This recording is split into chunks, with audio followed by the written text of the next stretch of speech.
Today I'm going to be making a video about installing a RS Nav Apple CarPlay system into my 2011 Audi S4. I'm making this because when I was researching how to install it, there weren't really a whole lot of helpful installation videos that really detailed how to do it correctly. This is a 2011 Audi S4, so it has MMI, but it does not have Bluetooth music. It just has Bluetooth for phone calls. So first, a good tip would just be, you don't need to turn on the car, but just move the drive selector into D, just so you have some more room to work over here and you don't, mess up this at all. So the first thing you are going to do is just use these two radio keys, and you're going to input them into these little slots right here. I don't know about you, but I never even noticed that these slots were here until you actually need to use them. And once you have them in, you're basically just going to push, and this part right here will pop out. Okay, so I just pushed them in, and then they kind of lock inwards, and you just kind of use these and wiggle this whole entire thing out right here. All right. There we go. So that's the first part. It's very awkward to move this. I don't think mine has ever been taken out, so the cables are just not used to moving like this.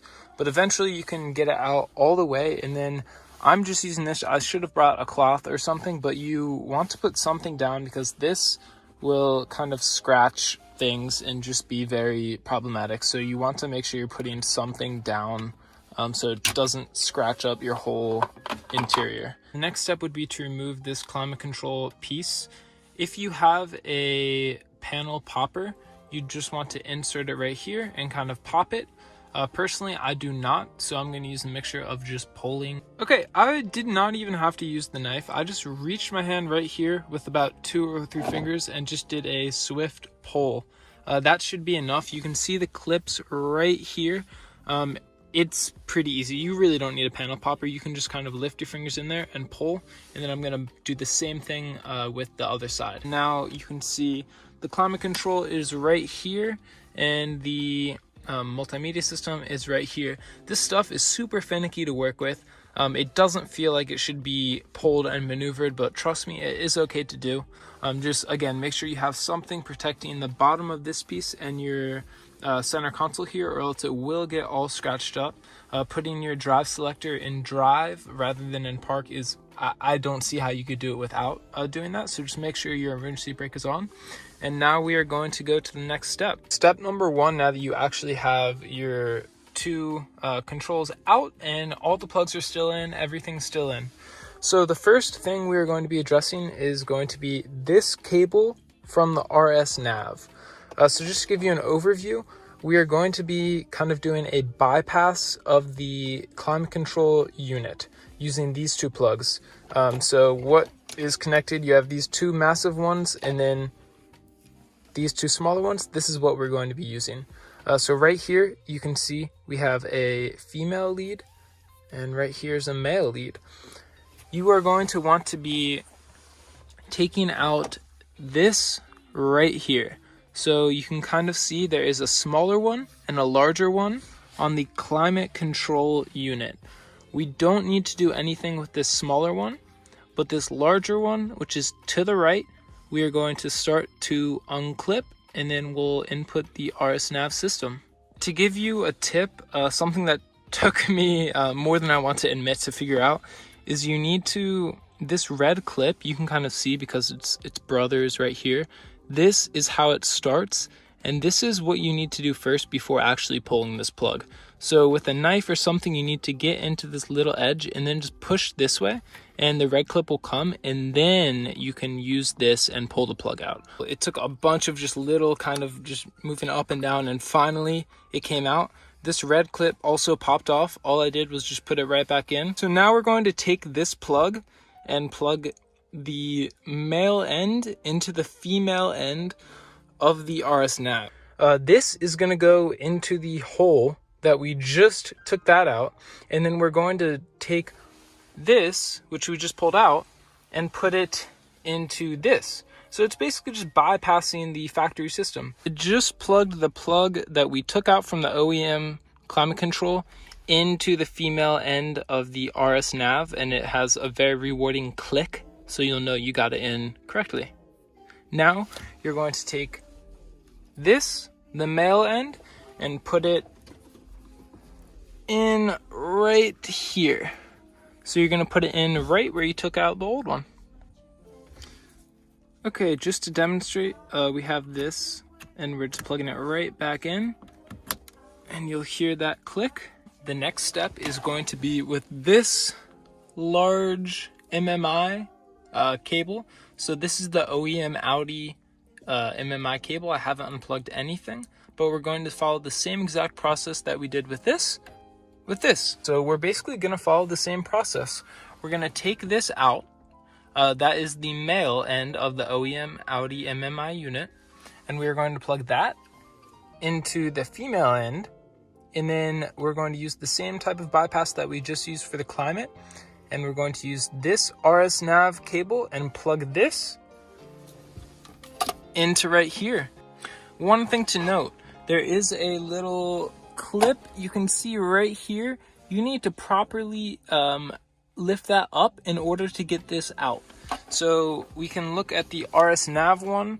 This is what we're going to be lifting up in order to get the OEM one out. And then you also want to take notice how flush that is, because we're going to need to have the RS nav one just as flush and then push this in all the way. So I just pressed down on the very bottom of this right here, and then I lifted it up, and now I'm just going to wiggle as it comes out.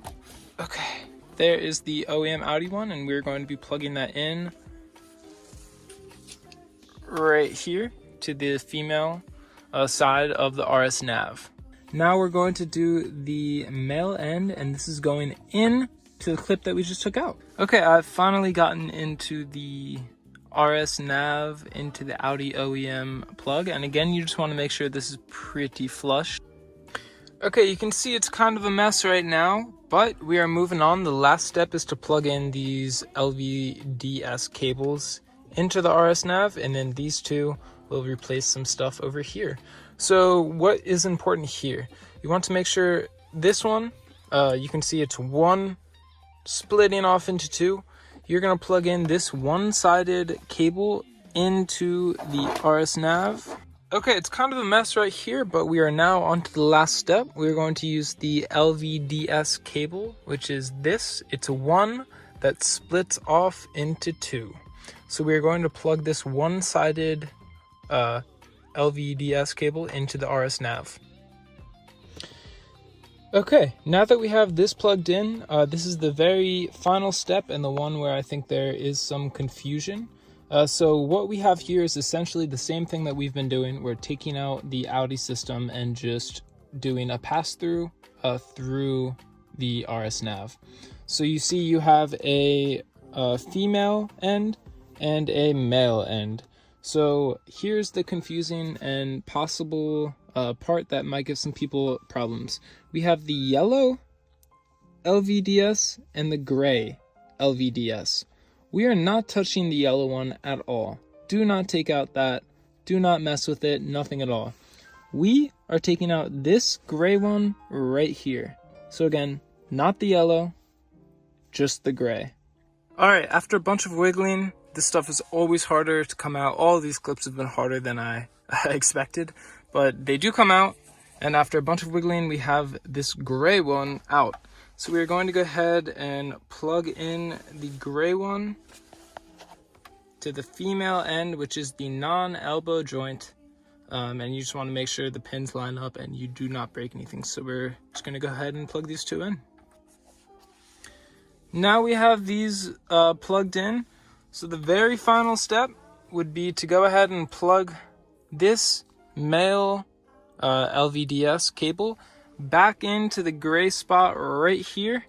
So I'm just going to go ahead and plug that in, and then we'll talk about where to actually fit the RS nav. It's much easier if you actually put the radio controls and this whole unit back in before trying to fit the RS nav in there. As you can see, I slid it in right there. It's super tight. Everything does fit in, but it's gonna take, you know, 10 minutes ish of just putting the radio in and then kind of maneuvering everything around. This I had to move a little bit, and yeah, it's gonna take a little bit of kind of, you know, fixing everything up and getting it in, but I put mine right there. I'm just gonna slide it a little bit back in and then go ahead and put the climate control back in.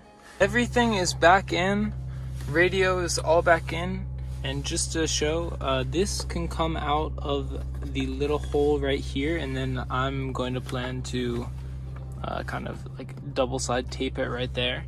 A pretty clean look, but everything's back in, it functions properly, and now I'm going to show you how to actually turn on the CarPlay.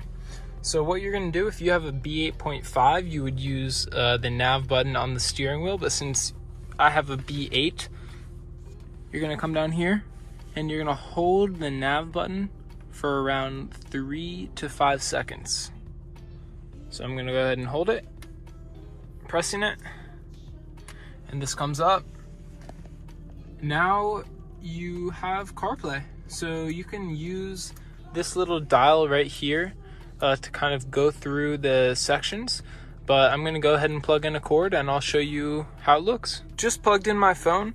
CarPlay is now active. It's super cool to see an updated kind of OEM look.